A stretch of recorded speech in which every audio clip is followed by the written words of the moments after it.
what I'm requiring is the removal of section, the removal of personal in section 24 of the Constitution, section 262, section 277, and section 288, so that other relevant laws, like the commercial law, Islamic commercial law, the Islamic company law, the Islamic international law, can have a place in the Constitution.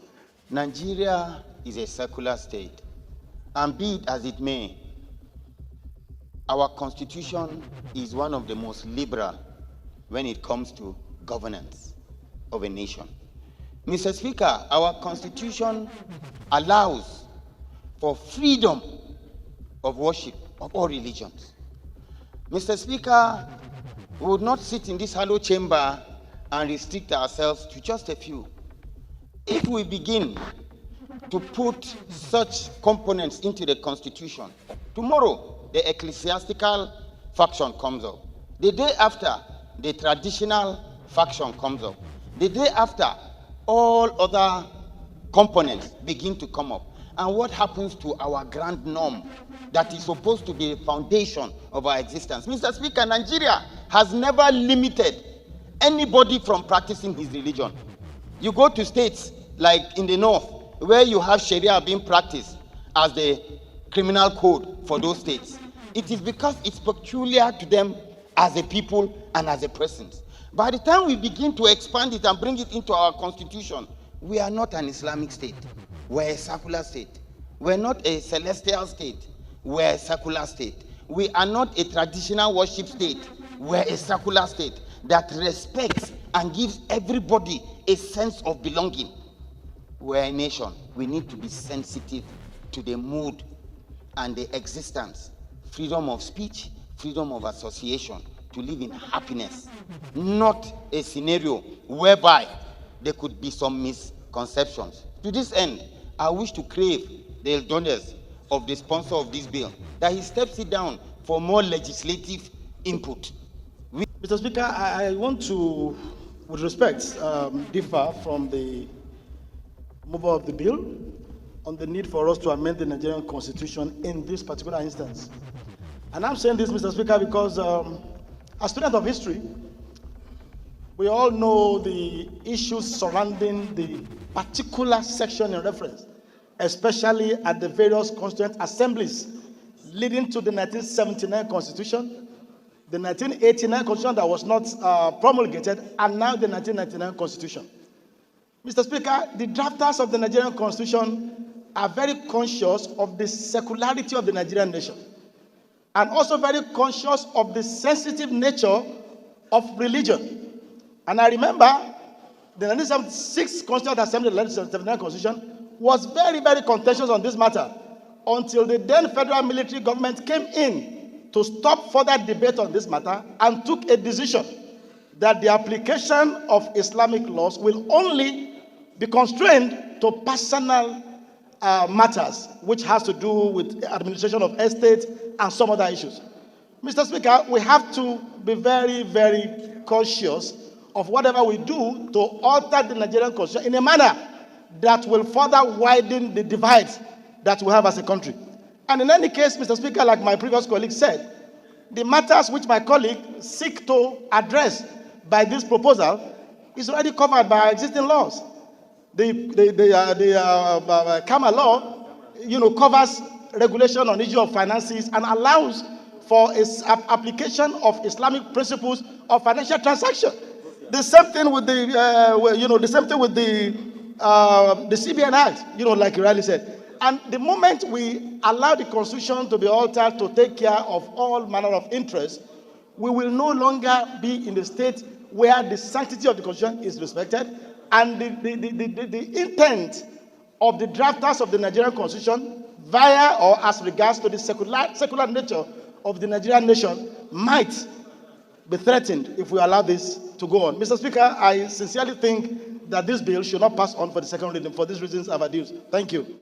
But we have to consider, and considering also the divisions we have in this country, we have to consider the ethics, the values, and the interest of the masses. Because we are here in this hollow chamber to to represent the Nigerians, and also not to make a religion or a tribe or a community, not to constrain them from practicing something which is their way of life. We all know that Nigeria comprises of so many religions and also tribes and communities. But these religious matters, we consider it as a way of life, not just a mere religion. So considering the ethics and the values and the interest of the masses, not looking at the division or being cautious of what this will cause, Mr. Speaker, I think this bill is supposed to pass for the second reading. In my opinion, Mr. Speaker, we need to commend the Honorable Misau for coming up with this bill in order to unite and to create a room, free room, or an interest for people that are practicing Islamic religion to practice their religion freely and to consider some way of lives which comprises so many things. And I think we need to understand the subject matter of this bill. The bill is calling for description of Islamic law. In other words, the bill is seeking the House to define, because of the existing situations now, looking at the issue of, like he rightly caught, other commercial laws that have not been embedded, that have not been taken care into the Constitution. I think it's a straightforward bill. He is not calling the fact that, he's not calling for expunging the existing Sharia law, but rather to define it in order to encompass all those, existing situations that have just come up. Thank you very much. Yeah, he's not talking about Sharia law. He's talking about the Constitution of the Federal Republic of Nigeria. The Constitution mandates our government that they shall not adopt any religion as a state religion, meaning that Nigeria is a secular state. Number two is the fact that Section 38 is very clear as to the rights given to all Nigerians in terms of choice of religion and how they worship. Section 2 goes further to say that Nigeria is a federation consisting of the federal government and then the state governments, giving the states the liberality to adopt whatever kind of law they want to use in governing their people. And that's why we have some states with all this Sharia law and all of that. They are permitted to do it, the States House of Assembly. But the Constitution, as the ground norm that governs all of us, the traditional institutions, the Obas in the Yoruba land, the Igwe in the east, the Shakiri, the Fulanis, the Hausas, gives us only one right, the right to choose whichever one we want. We can therefore not allow this constitution to become so filled with frivolities that is supposed to be the mandate of the state. We have all been clamoring for physical federalism. Give more power to the states to do it the way they want, to do it in the way of the culture of their people. And that's why I would want to implore the mover of this motion to please allow us to please step down this amendment for the time being so that we can. I understand how sensitive matters related to religion are, especially in this country. But the fact of the matter is we cannot treat religion issues in isolation. There are issues that we must bring to the front burner and discuss, irrespective of how sensitive they are. I didn't want to stand, but I looked at the sensitivity. Even from the argument, you could see the sensitivity that is driving the sentiment that is driving the argument. But if we focus, Honorable Ali, approach the chair. If we focus on what the bill intends to achieve, Honorable, approach the chair. the bill intends to review the description of Islamic law, which means it's already enshrined in the Constitution. What it seeks to achieve is to review the description. So it's already in the Constitution. I don't understand why we will see it as something that will lead to snowball into a crisis or what have you. This is what we have done that over the years that has led us to not make progress on certain issues. It doesn't matter how sensitive these issues are. We must be able to debate them. This is what our people sent us here to do. You know, if we run away from discussing a problem, if we assume it to be a problem, and we're running away from discussing it, how will you provide a solution to it? I will agree and accept the fact that there is need for further, broader consultation. But for us to run away from the problem, for us to drop it and say it's not an issue to be discussed on this floor, I don't think it's something that is acceptable. I so submit, Mr. Speaker. Mine is an appeal because of the mood in the House now, that this bill be stepped down for when we have all our leaders seated, so that they can also contribute to the debates.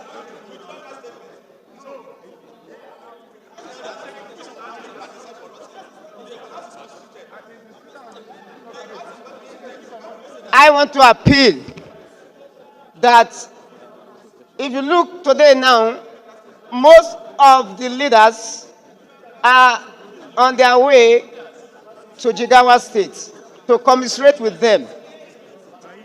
Because of the sensitive nature of this bill, my appeal is for us to step it down and let us have a full house and full time to discuss this bill. You know that our country is a unique country. No matter how you look at it, our diversity is what defines us. So when issues like this come up, it must be thoroughly looked into and should not be done in a haste.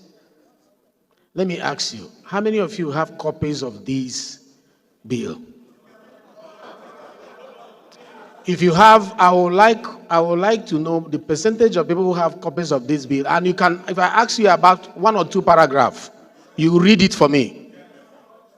If I appoint you now and say, give me 2, 3 paragraphs in that bill, and you're able to mention it to us, it means that you have it. Let me ask you, if you know you don't have a copy, raise your hand. And it is the rule of this house that you must have a copy so that you debate from that copy. If you say you have a copy, I'll call you now and I'll ask you questions on some of the paragraphs and the sections he's referring to. You will not be able to answer it. And this issue is an issue that we need to thoroughly analyze. Please, order, please. It is our rule here that issues like this, we must have copies we look at. And if the copies are not there, we take another step. But I won't be taking that step from this chair. It will come from the House. So if the majority of the people say they don't have copies of this bill, whether it is good or bad, you don't have the copies, you need to have the copies for us to deliberate on it. Let me hear you, Nkem Kama.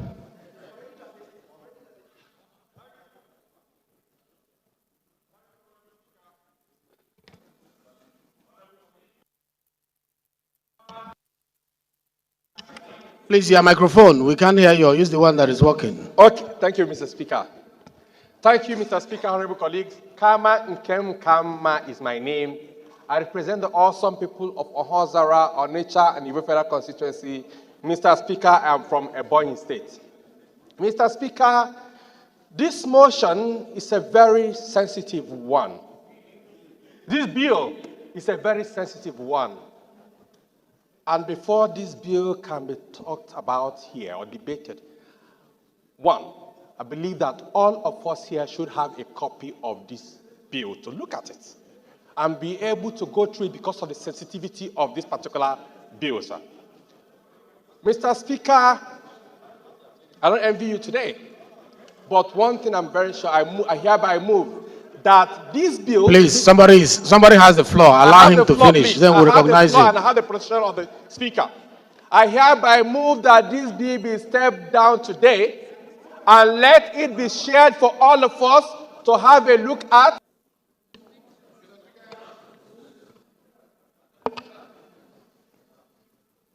Point of order, sir. Mr. Speaker, and my very distinguished colleagues, I am Awajin Nombeg Dagomie Abiante, Mr. Speaker.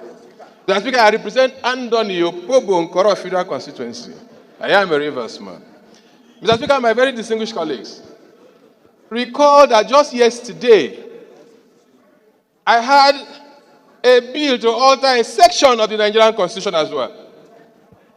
And concerns were raised that that portion was crafted, well crafted in the interest of the peace and unity of this country. That amendment should be stepped down.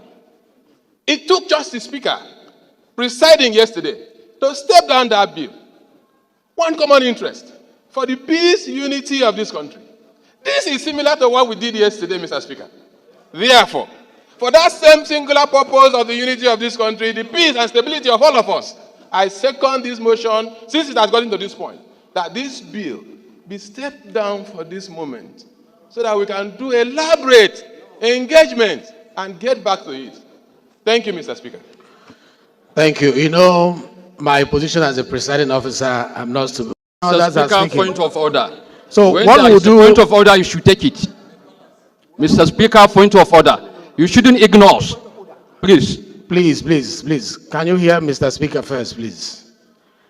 Now, the motion here is that it be stepped down. You can say no. If the vote say no, don't step it down. Mr. Speaker has no right to step it down. But the motion has been moved and seconded. If we say Our no, laws are very clear, Mr. Speaker.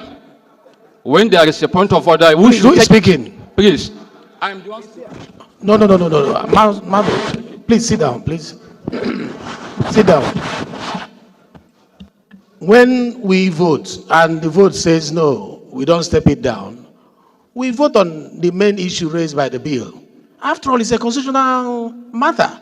He can also go to, Manu, don't be unruly, please. No, I'm please. not being unruly. We can also vote on it and it will go to constitutional review.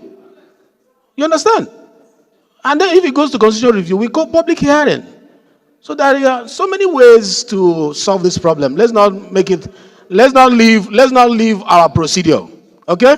So let me ask the question. Those in support that it be stepped down, say aye. Aye. Those against, say nay. How do we measure the decibel? Let me ask again.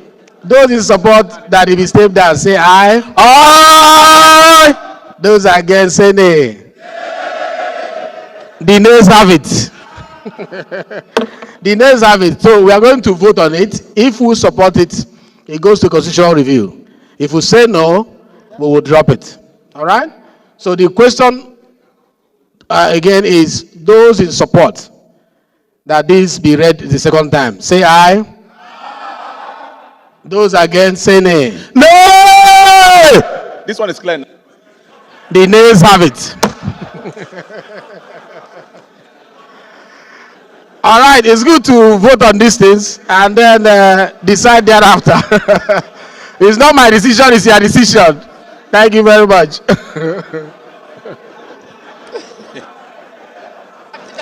Order, please. Order, please. Take your seats.